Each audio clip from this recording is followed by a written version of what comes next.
Welcome to Soul Sync, a sacred space for women of color navigating the in-between. I'm Pamela J. Thomas, and I created this podcast to hold space for your next chapter. Let's take a breath and begin.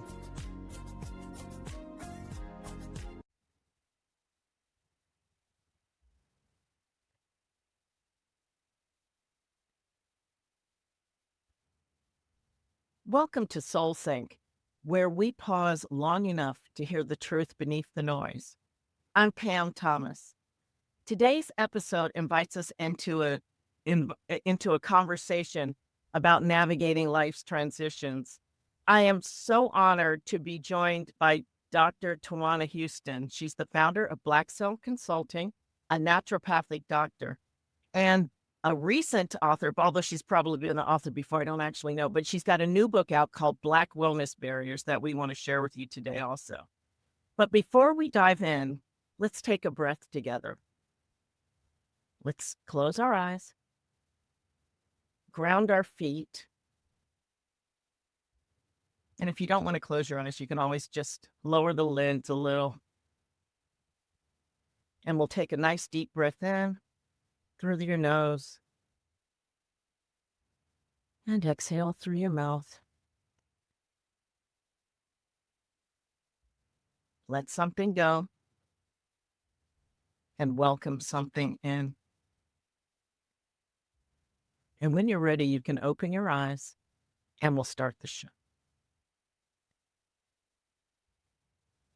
Thank you so much for being here. It's such a pleasure to have you. I had a chance to meet you within the last year, within the last few months. In fact, we finally connected, but I remember first seeing you in February, and I thought I really wanted to talk to this lady, this naturopath. So I'm so excited to have you here, Tawainna. Thank you so much for being here and joining the show. Tell us a little bit about you and how your journey how you've navigated the transitions in your journey. Let's say it that way. Well, first of all, thank you so much for having me, Pam. I'm happy to be here on your show today. As far as navigating transitions, there has been many Yeah. transitions throughout my life, my half a century of life, as you can probably imagine. I was actually recently reflecting on that because with the new release of Black Wellness Barriers, people often ask me, "Well, how long have you been writing this?" And I would say, initially, my response has always been, well, I started researching and presenting on it about 12 years ago. But as I sat and reflected, I was like, I've really been writing this book my whole life. And I started out after graduate school of just being in human services because my background is in sociology and pastoral care and counseling. So I knew I wanted to serve the community. Yeah. And it's like as life has unfolded, how that service has shown up has continued to transform. Yes, that's life, isn't it? You're in an ongoing series of transformations and changes and transitions, all of those things. Yeah, but I have always remained committed to the core, which Yeah. is to help people live a better quality of life. And that was Yes. my original commitment as a child. And it has just continued to evolve from human services to entrepreneurship, to medical school and being a naturopathic doctor, and now transitioning a little bit more to making it more culturally informed because I Mhm. see all of the health disparities that are in the Black community. And so it takes me back to my roots as a human services provider and working with so many nonprofit organizations that were serving marginalized communities, whether it was the prison population, homeless, youth at risk.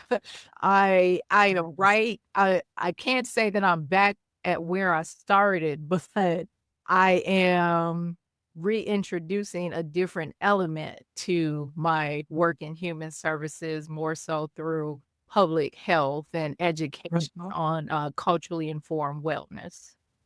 It's so interesting how um, I resemble your journey in many ways. My journey resembles your journey in many ways. It's so interesting how we get into we begin our careers, our work, whatever we call it, um, in a certain place, and you have a sense that you are serving in a particular way and how it transforms. You and I have had the common experience of I started in finance thinking I was going to help people, help educate people because I felt like people felt money was scary.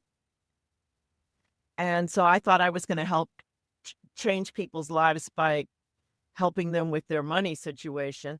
And in the interim, I made it to seminary. It sounds, I see that you did the same thing. And yeah, there's all of these twists and turns on these journeys that we're on. And, and I can say I'm past my half century. I'm actually 61, but I can say at 60, I had the full circle moment where all of the things became clear. I don't know if that's been it was very clear why all these so-called detours happen. Mhm. Is that something that you've experienced too? Yes, yes, which we presume them to be detours, but That's right. we are actually on the path that the divine The has ordained laid out path. for us. Yeah, yeah. It's Well, like we don't always see it and understand how the pieces fit. I tell you, Pam, many a nights a couple of decades ago, I would just sit and cry and, like, ask God because I didn't understand yeah. how all of this was coming together. But by the end of my medical school journey, and it was actually when I had the divine idea to it wasn't called Black Wellness Barriers at that time. At that time, it was a research presentation on looking at the impact that racism has on cardiovascular disease among African Americans. And Yeah. when I came up with that topic, they say the 2 most important days in any person's life is the day you're born and the day you find out why. When that topic came to me, I knew why I was born. Mm, It feels yeah. like everything in my life made sense in that moment, and Yes. it has, definitely been a journey ever since. Yeah, it is kind of an amazing thing when all of a sudden it's like, "Oh, wait, this is why." And, nobody's journey is a straight path or easy. Nobody promised us a rose garden. And then And the nobody Earth School yeah, is a tough assignment. right. There's no question about it. But, it's astounding Yeah. when it all starts to fall into place and you're like, "This is why this struggle happened, and that's why that thing happened." Mhm. And look, the truth is, we are in a position right now where it is absolutely critical that these wellness barriers are made transparent because I think a lot of people don't really understand Mhm. the barriers to our wellness and how it has such an impact on our ability to bring the fullness of ourselves to the world. And if we ever needed for everybody to bring their gifts to this world, It's this right now. is the moment. Yeah. If you ever wanted to share your gifts with the world, we need you desperately. Yes, yes. And it is not really possible if you are not in a state of wellness. And wellness doesn't look like a particular thing, but it's what the way you are designed. If you are 100% situated in your body, mind, and spirit, Mhm. soul, all of these things. Yeah. Mhm. Um, that's how you can leave your legacy, leave your gift.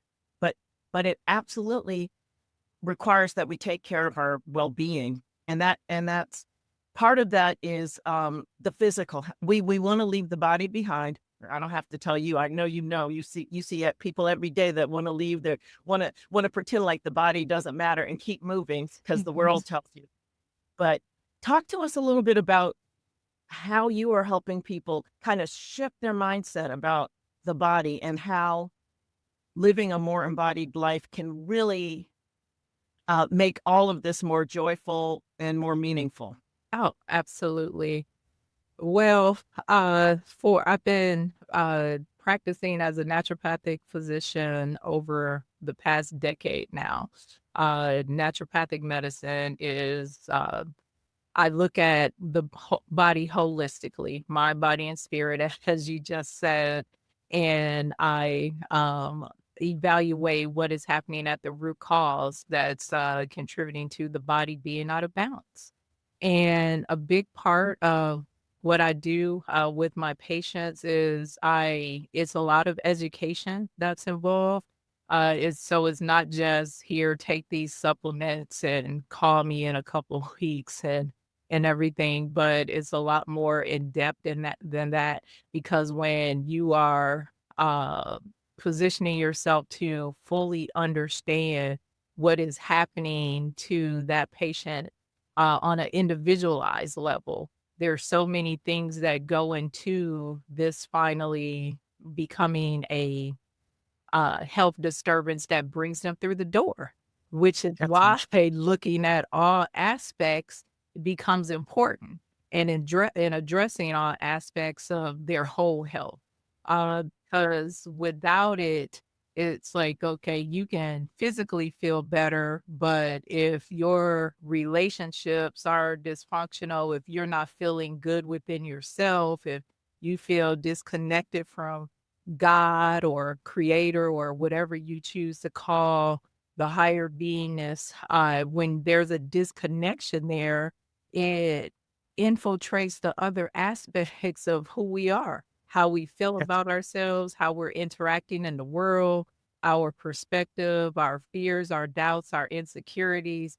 And so I look at all of those things, including trauma, and we are working through those things together so that as they are getting their physical health together, they understand the necessary tools and resources that they can tap into to get those other aspects of themselves balanced as well. So I am truly able to bring all of my training and my experience with pastoral care and counseling into the clinical encounter and more adequately addressing those additional needs to help to restore and optimize their health and well-being.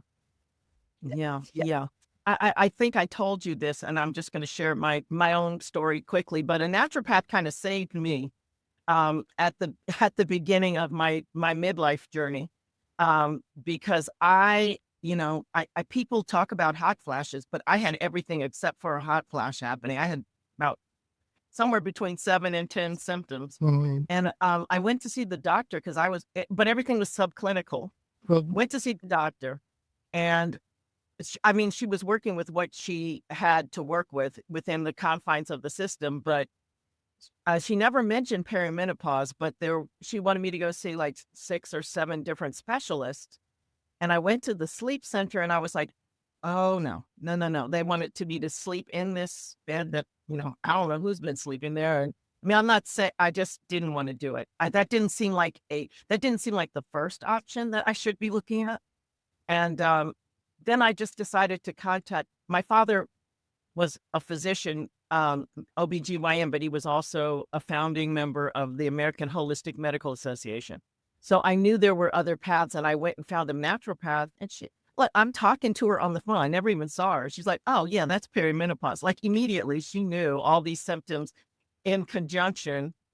And so I just took some basic steps, and this is, I'm sure, the stuff that you teach people. I literally changed my diet. Yeah. I kind of did it raw.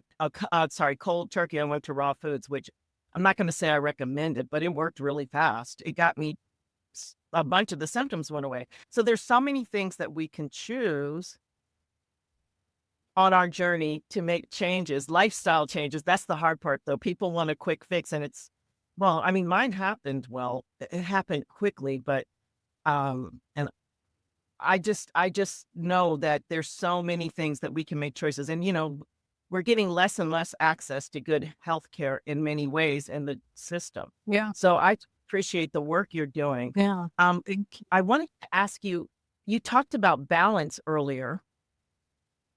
And I think that we spend a lot of time talking about seeking balance. What does balance mean to you as a holistic naturopath and also by the way, a spiritual teacher? Yeah. For me, he balance is going to look like starting every day out with a time of stillness to pray, to do my spiritual readings, to meditate, some breath work, just so that before I start interacting with other people, I have already connected into where my strength comes from, uh, Yeah. and where my peace and understanding, so having those daily spiritual practices, exercising, as well as getting out in nature. Sometimes, I can't always get to the park, but definitely when I can, at least once a week, just to ground, take my shoes off, walk walk in the grass and everything. I'm a tree hugger. And so that recalibrates me because Yeah. I am reconnecting myself with everything, that God has created, for us to enjoy and everything, and so those are some key elements that help to keep me in balance, and in addition to just, the basic determinants of, drinking my water, making sure that I'm eating fresh produce every day, and staying connected with other people, my friends, and just feeling connected, Yeah.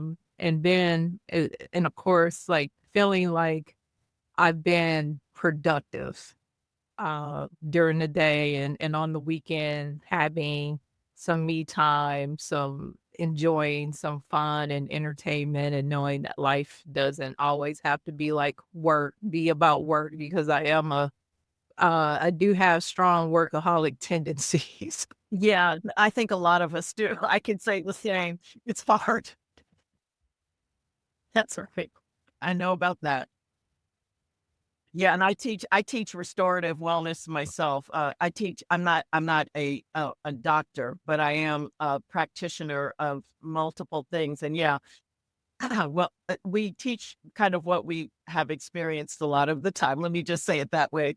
My restorative wellness comes out of my own journey. My restorative wellness teachings come out of my own journey Mhm. where I've learned a lot. And I'm hoping I could share some things so other people don't have to learn some of the hard Oh, lessons right. that I'm. Exactly. Well, yeah.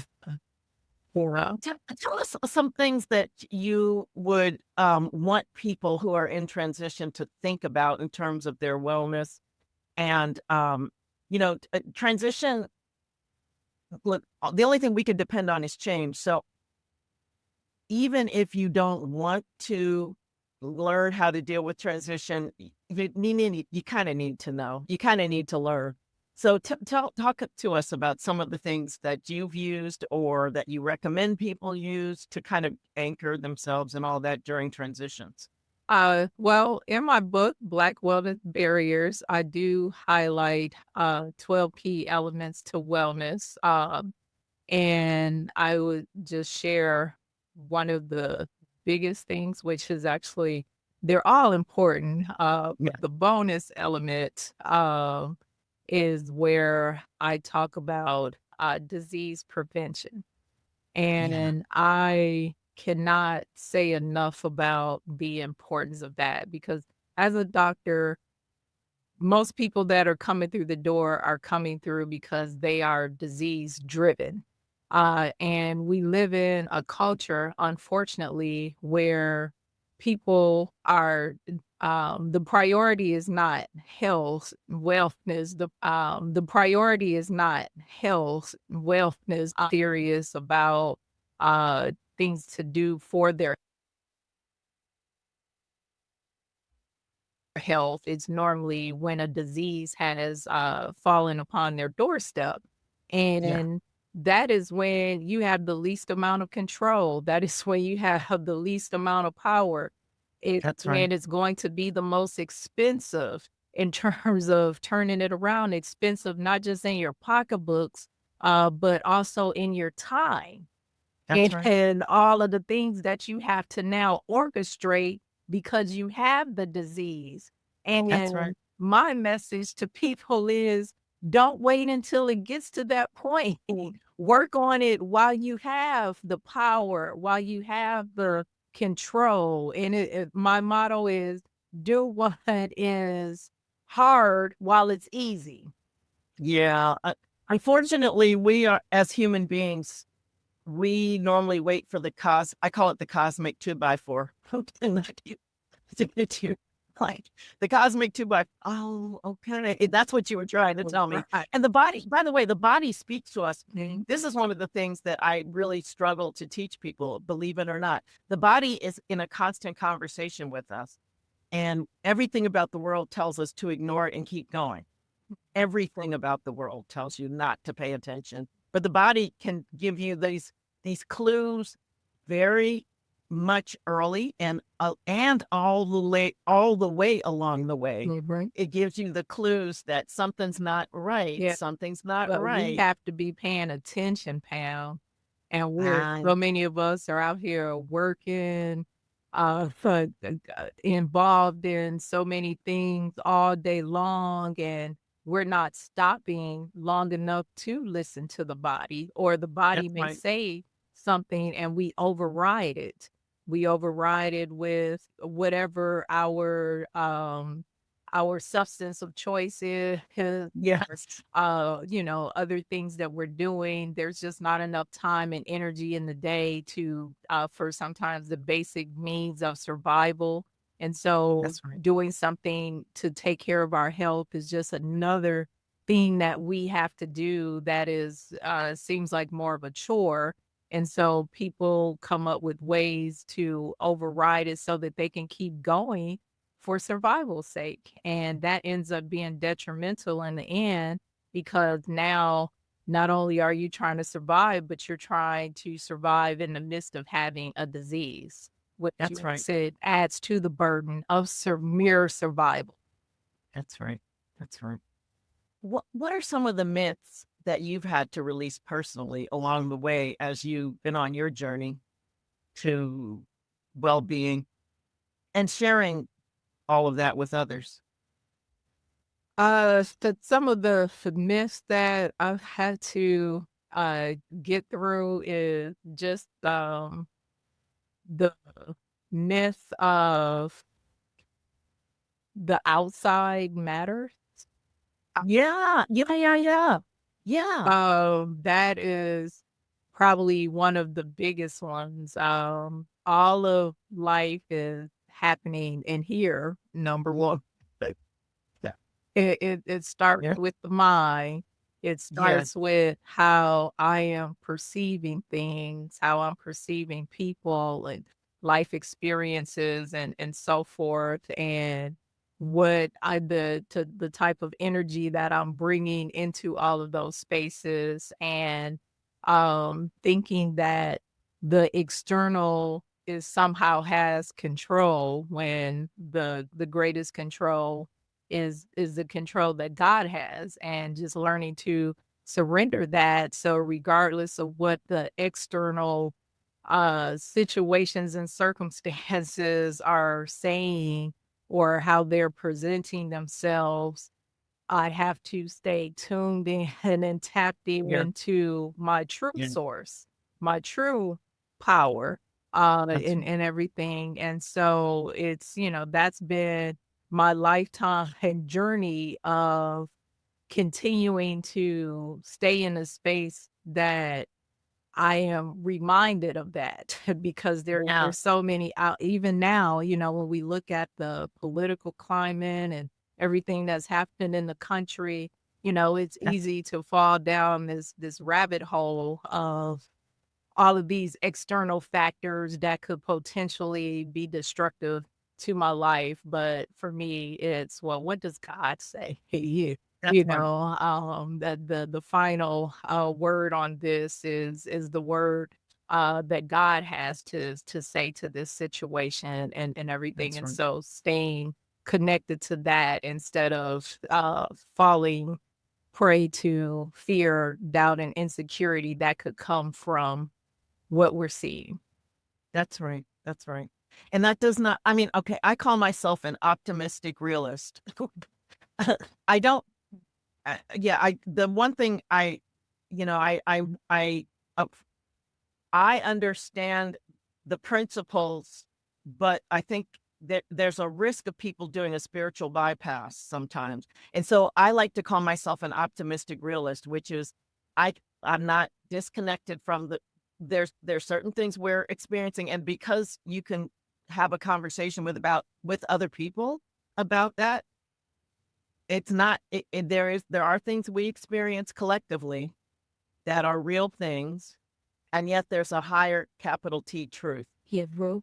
Yeah. And so I always like to put that part in there when I talk about because I 100% agree with what you said, and I also like to add the other part because I guess when we can sit with what small I is Mhm. and understand what capital I is, small I is the things of the world, the capital I is the spiritual overriding principle truth. Mhm. When we with both of those things, that's when we're having the full human experience. Oh, yeah, absolutely. That's the thing. It's and there's a dichotomy, there's inconsistencies and there's paradoxes that we have to, as human beings, kind of navigate. Mhm. Yeah, That's the journey. yeah, That's the one we're on. yeah, and I was gonna say that's the unfoldment, it's a continual growth, if it's not a, "Oh, I, believe this and I believe it step and I got forward, and God I told me and know it's over. Just I'm being it's like introduced to this, every day, yeah, that's right. every week." That's right. That's right. You gotta be in conversation every day. Right. In fact, minute by minute, really, because just when you think you've conquered something, let you start to think you conquered something, and then you walk Yeah. into it dressed up in a different thing, and Mhm. it's like, Yeah. again. So, okay, Lord, wait, what is this? I'm back here again. What is this lesson I'm still learning? Exactly, that Yeah, part. well, The what if yeah, yeah, yeah. because I wanna What's get it so I can move on. Yes, I'd love to move on. Please help me move on, Lord. That's the truth, girl. That's the truth. Oh man, yeah, but those are, one of the things I love. I think a lot of people think ministry is like knowing everything, and now you got the book and you got this and you got your homiletics and all that stuff, and now you're a preacher. To me, ministry is about navigating your challenges and weaknesses and sharing that with others. I think we minister from our challenges, not our Mhm. I believe that's where our true ministry is the things we faced as a challenge, Yes. as opposed to the things we so-called master. I don't even know what we master. Right. The only thing we can master is ourselves. If we do that, we're in pretty good shape. What is I agree. I mean, it's really been, I have had challenges with obesity since I was a child. Mhm. And it was really out of that, like, of as I got older, that's what put me on my own personal health and wellness journey. So I wasn't motivated by disease per se, but being overweight. Yeah. And learning how to navigate that in a healthy fashion. And so I was always going to workshops and different classes and all of this and finding any kind of way whatsoever that I could lose the weight and keep it off for a Yeah. lifetime, which, we know the challenges that come with not just There's very many so-called paths. Very few of them are effective long term. Let's just say that. yeah. I've been there too. Yeah. Been there and done that. That's part of my journey too. Yeah. Absolutely. Absolutely. It's yeah, I mean, and that's probably why I've done the things that I've done too. Mhm. Not just weight, but um, I haven't had any major chronic illnesses, Yeah. but yeah, no, you can tell when you don't feel like yourself, Right. and it's like, okay, what is this, and how do I shift? Yeah. Anyhow, let's go to the real talk moment. I just love this. We could continue forever, but I'm trying to keep a time frame here, so Okay. I want to share this real talk moment with you because um, I love to ask people the question, what is a question that you're currently living into, like living and learning into? I am living and learning into how to surrender. Yes, that's a hard one, and yet it's so easy. The yoke is easy and the burden is light. Uh-huh. Girl, what's easy? Yeah, that whole releasing control and just trusting the process, trusting the journey, even when it's unknown to me. But just Yes, knowing that my steps are ordered and things are working out for my greater good, even if it doesn't always look that way or feel that way because right. I'm wanting so badly to control it. So that's what I'm leaning into, just letting go and surrendering to what is true for me and my good. Yes, yeah. And it's so funny because um, well, I actually have been I'm in a sister circle, and I've been half of the time that because we on Mondays, we share our intentions for the week, and a good half of the time, I'm like, I am going to treat every circumstance as if the universe is doing unfolding things for my highest and best good. That's kind of what I it's like my ongoing kind of mantra because there's days that's hard to remember. I mean, you really have to get centered, and I meditate every day, and I still sometimes I have to go back and sit down again and revisit and remember again because there's days where it's hard to remember that. Yeah, Mhm. I love that though. That surrender piece. Oh man. Yeah, I guess mastery of surrender is sainthood or something. I don't know. I don't know I don't know if we can do it on this planet, but I look, I think we should be trying all the time. Absolutely. Yeah. So, Tawana, as we bring this to a close, and thank you so much. It's just been a great conversation. What is one thing that you would, or maybe a couple things that you would want to share with women, particularly women of color, who are between what was and what's next in their lives? What was and what next? What I would want to say to women is nothing that you have been through is wasted. Mm. The y- who you are today is because of the experiences that you had, the good, the bad, the ugly, Yeah. and embrace them all, honor them all, because without them, you would not be who you are. You would not have the knowledge that you have. And that is not something to take lightly, especially as you traverse through different seasons and in your life and you get to look back and say, hey, I'm not where I was. And, the cliche of, I may not be where I want to be, but thank God I'm not where I used to be. and Yes. and that feels so good once you hit a certain age. that you got a long history to look back on and to That's right. be able to say that. So embrace what was and let it go and move into your future knowing that you're going with the newness of being a different person because you don't have to make those same mistakes and everything. You can make a new choice at any given time. Yeah, that's beautiful. Perfect. The perfect way to end. So before we go, how can people reach you? The best way to reach me is Black Sail Consulting .com. You can sign up for my newsletters and courses will be up soon. And you can learn more about culturally informed wellness care by visiting that website. Great. Thank you, Tawana. Uh, Thanks for sharing your heart and your wisdom. Um, I just know that folks are going to really appreciate this perspective you bring to our well-being and our wholeness, and approaching things from that space of understanding we're whole, and seeking to support that part of ourselves. Thank you so much for having me, Pam.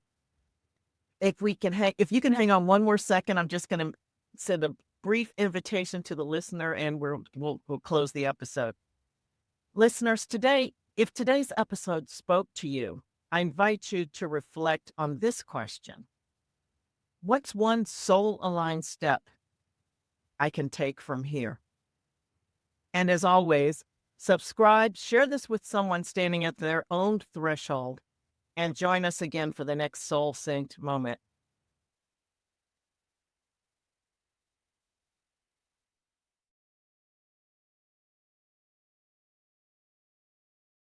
If this episode stirred something in your soul, if you felt seen, softened, or simply supported, I'd be so grateful if you'd take a moment to leave a review. Your words help other women, especially those at a sacred threshold, find this space. It only takes a minute, but your review becomes part of the ripple. Thank you for listening. Thank you for syncing with your soul. What if retirement wasn't a finish line, but a sacred beginning? Women Don't Retire is a call to reimagine your next chapter with purpose, power, and joy. I share real stories, deep truths, and practical wisdom for women ready to lead, even after leaving the title behind. Available now where books are sold. See the show notes for a link to get your copy today. Before we end this episode, let's take a moment. Breathe into where you are. Not where you're trying to go, not who you're trying to be, just here, in this body, in this breath, in this moment. In today's conversation, we explored holistic wellness not as a luxury, but as a path to reclaiming power, a way of living that honors the wholeness of who we are: mind, body, spirit, and story. We're reminded that true wellness isn't found in quick fixes or wellness trends. It's found in the daily practices of listening inward, choosing nourishment, and aligning with what makes us feel whole. It's in the permission to slow down, to feel, to choose differently, to say, I get to define what thriving looks like for me. So, here's your soul sync invitation. What does wellness feel like in your body today? Not what it's supposed to look like, but what it really feels like. What part of you is asking to be included in the conversation of your own care? Maybe it's your nervous system saying, please, less noise. Maybe it's your heart asking for connection. Maybe it's your spirit saying, I need beauty and joy. You do not have to earn rest. You don't need permission to prioritize yourself. You don't need to be fixed. You're not a project.